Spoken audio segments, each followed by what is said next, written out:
When my cheating wife bragged about draining our marriage dry for $3 million, she had no idea I was recording every word of her confession.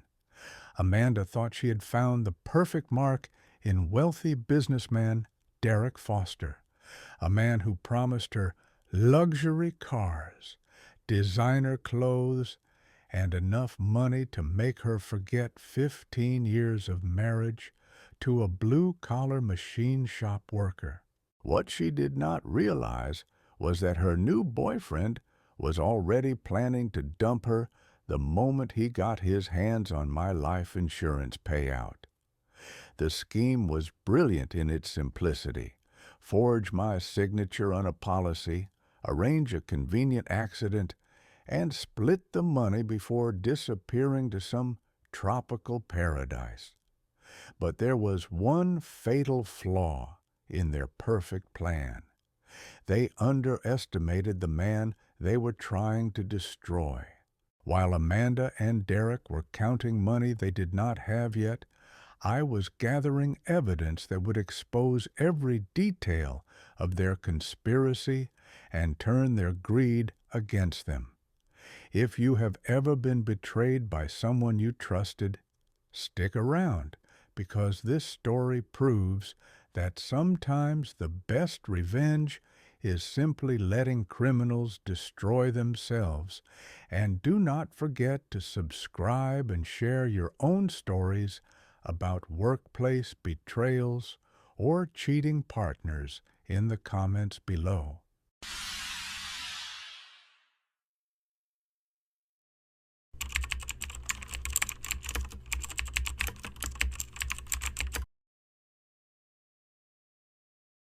The lunch cooler felt heavy in my hand as I stared at the black BMW blocking my garage. 15 years of marriage, and I had never seen this car in my driveway before. The engine was still warm. Whoever was inside had not been waiting long. I set my cooler down and walked toward the driver's side window. The glass was tinted dark, but I could make out figures inside. 2 people in front, 2 in back. That is when I heard her laugh, Amanda's laugh, the same one she had used on our wedding day. But now it was mixed with a man's voice I did not recognize. Confident, arrogant, the kind of voice that belonged to someone who never doubted he was the smartest person in the room. I knocked on the window. The laughter stopped. The glass rolled down slowly, and there was my wife. Her hair was styled differently, more expensive looking. She wore a black dress I had never seen before, the kind that cost more than I made in a week. But it was her eyes that made my stomach drop. Cold, distant, like she was looking at a complete stranger. "Hello, Marcus," she said, her voice flat. The man next to her leaned forward, mid-40s, clean-shaven, wearing a suit that probably cost more than my truck. "You must be the husband," he said, extending his hand. "I am Derek Foster." I did not take his hand. "Get out of my driveway." Derek's smile widened. "Actually, that is what we are here to discuss. Amanda and I have some news to share." The back doors opened. 2 men got out, one tall and skinny with prison tattoos covering his arms, the other shorter but built like a linebacker. They moved with casual confidence. "Marcus," Amanda said, "I need you to listen carefully. Derek and I are together now. I have already packed my things." The tall one pulled a black garbage bag from the trunk and dropped it at my feet. Through the plastic, I could see papers with official seals and signatures. "Divorce papers," Derek explained, like he was discussing the weather. Everything has been filed. You sign. She gets half of everything. Everybody moves on. And if I do not sign? I asked. The shorter man stepped closer. I could see scars on his knuckles. Then things get complicated, he said. His voice was gravelly. Name is Tony. My friend here is Rico. We are here to make sure you understand the situation. That is when I noticed something else in the bag. A life insurance policy.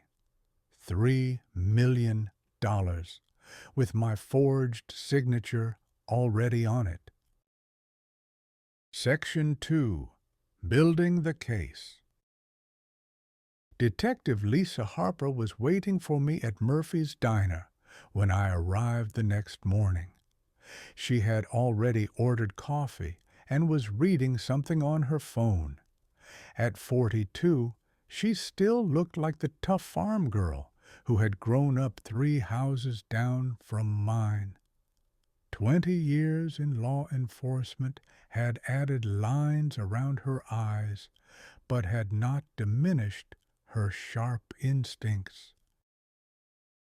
You look terrible, she said as I slid into the booth. Thanks for meeting me. I pulled out a folder and slid it across the table. Inside were copies of everything I had found: divorce papers, the forged insurance policy, photos of Rico and Tony's tattoos. Lisa flipped through the documents, her expression growing darker with each page. $3 million, she said finally. That is serious motive. The policy was supposed to go into effect yesterday. Someone forged my signature. She compared my driver's license to the signature on the policy. You are right. This is definitely forged. She looked up at me. Why did you not call me yesterday when this happened?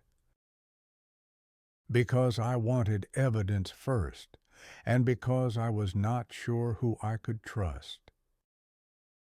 Over the next week, I conducted my own investigation. I bought a GPS tracker and attached it to Derek's BMW. The device revealed his routine: mornings at his property management office, afternoons showing luxury rentals, evenings split between Amanda's new apartment and another address across town. The second address belonged to Maya Brooks, a bartender at the Golden Crown Casino. I spent 3 evenings watching her routine before approaching her in the parking lot after her shift. My name is Marcus Williams, I said. I think you know my wife. The color drained from her face, but I continued calmly. Derek told you he was going to leave Amanda for you, right? Soon as he got his hands on some money.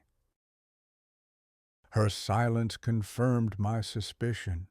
I showed her the evidence I had gathered, the insurance policy, the recordings I had made during the confrontation at my house.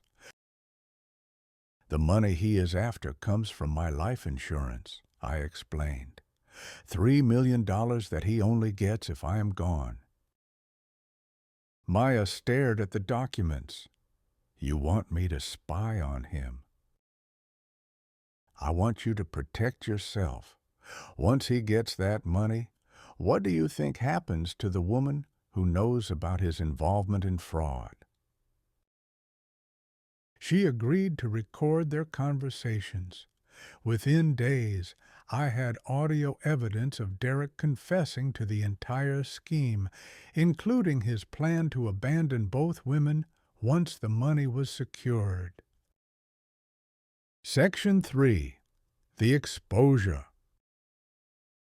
The anonymous email accounts took me 10 minutes to set up. By 6 a.m. Tuesday morning, I had sent Maya's recordings to 3 local news outlets, the State Insurance Fraud Division, and the FBI's White-Collar Crime Unit. The audio was damning. Derek's voice clearly confessing to forging insurance documents, planning my accident, and hiring Rico and Tony to intimidate me into compliance. The first story broke at noon.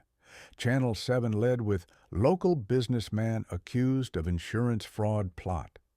The reporter interviewed Derek outside his office as he tried to get to his car. No comment, he kept repeating, but his face told a different story. Panic, confusion, the look of a man watching his world collapse in real time. By evening, Derek's property management company had lost 4 major clients. The luxury rental properties he managed were suddenly unavailable for showing. His business phone went straight to voicemail. Amanda called me crying at 8 p.m. "How could you do this to me? My parents will not even talk to me. My sister hung up on me." "You tried to have me killed," I said calmly. "Did you think there would not be consequences?" "That was not my idea. Derek said we could just scare you into signing." The part where he planned to collect $3 million from my death, was that his idea too? She hung up. Wednesday brought bigger headlines. The state attorney general announced a formal investigation into the insurance fraud scheme. They had arrested Rico and Tony attempting to cross the state border with fake identification documents. Under questioning, both men immediately implicated Derek and Amanda in exchange for reduced sentences.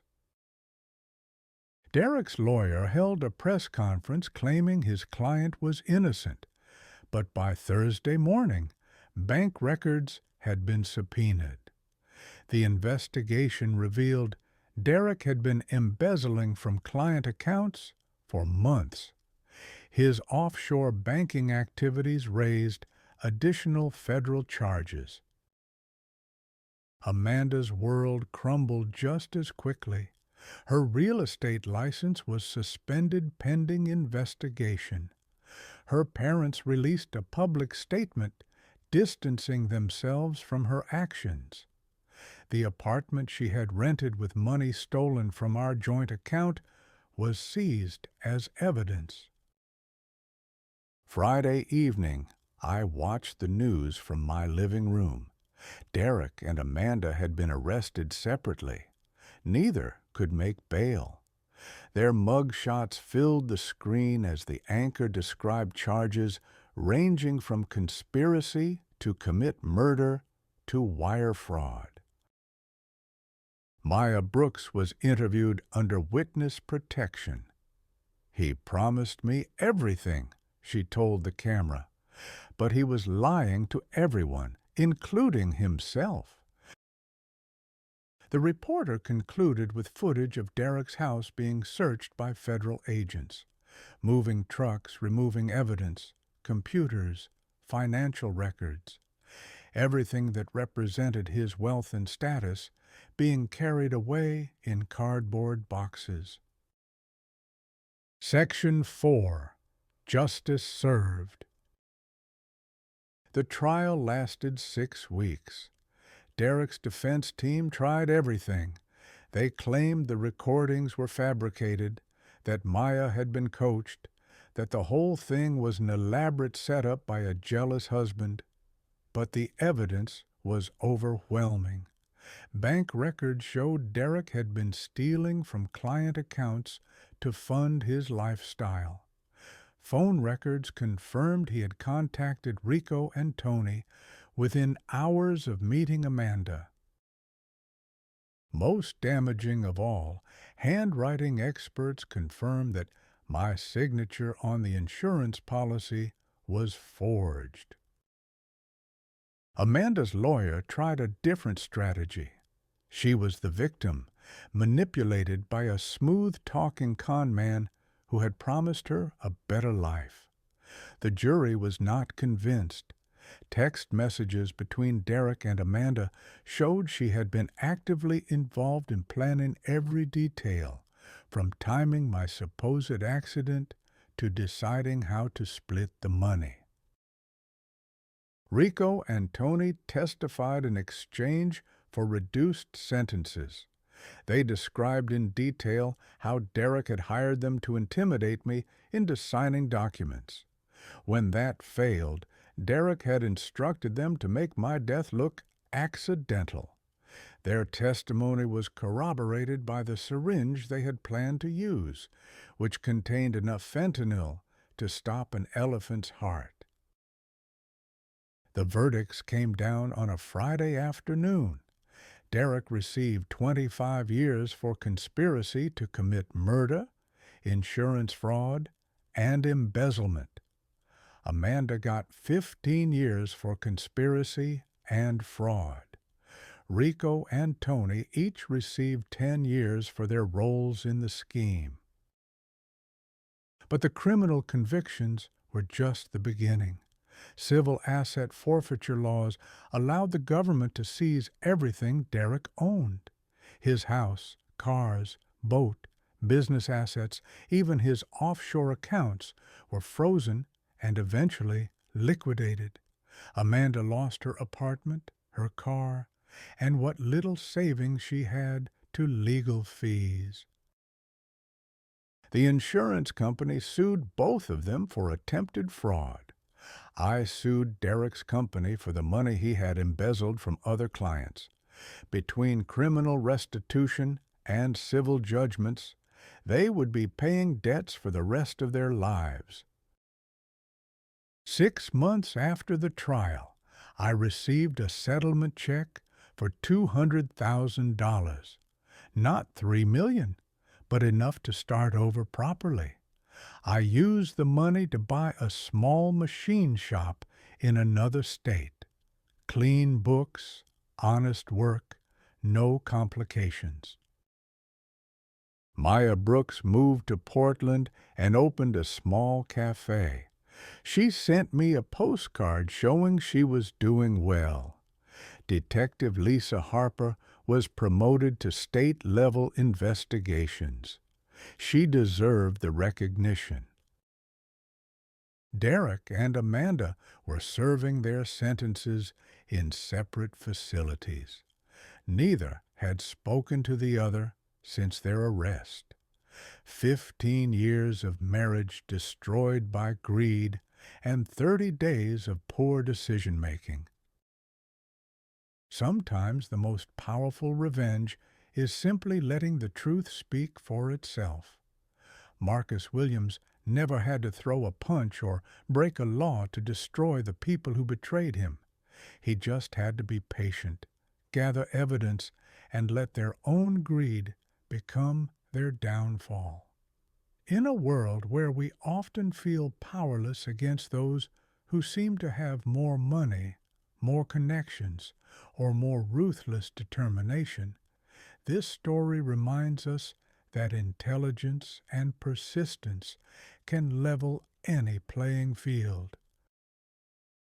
Derek and Amanda thought they could outsmart a simple machine shop worker, but they underestimated the power of someone who refuses to be a victim. The most satisfying part is not that they went to prison, but that their own actions put them there.